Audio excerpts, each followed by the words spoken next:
सल्ली अला रसूल करीम, अम्मा बाद। मेरे प्यारे भाइयों और बहनों, ये एक सदी की तारीख मुसलमानों की बेनज़ीर और बेलोस कुर्बानियों से भरी पड़ी है, जिसे कभी भुलाया नहीं जा सकता। खुसूसन उस हसास बुलंद हिम्मत बालिग नजर दूर अंदेश बहादुर बादशाह, जिसे टीपू सुल्तान कहा जाता है, जब उसने देखा कि अंग्रेज हमें हाथ में लगाकर आंधी तूफान की तरह सरजमीन हिंद को रोकते हुए कब्जा करते चले जा रहे हैं, तो उसने सोचा अगर कोई मुनज़्ज़म ताकत उनके मुकाबले पर ना आ सके, अगर उनके बदले से लाख को ना रोका गया, तो वो दिन करीब है कि जब पूरा मुल्क उनके झोली में था।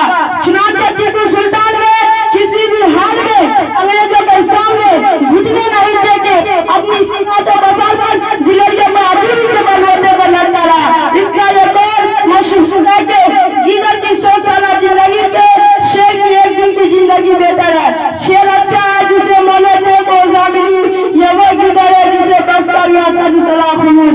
आखिरकार अपने की गद्दारी जुनूबी हिंद के उमरा की अंग्रेजों की चापलूसी की वजह से यह मुजाहिद बादशाह 1799 ईस्वी को श्रीरंगपट्टनम के मालवा में शहीद होकर कुर्बानी हुर्रियत नुकुश दे गया। इनकी लाश पर खड़े होकर जनरल ने कहा था, आज से हिंदुस्तान मारा है, अपनी बात यहीं पे खत्म करता हूँ। इसी तरह की और वीडियोस पाने के लिए एजाज हाशमी नदवी को सब्सक्राइब करें।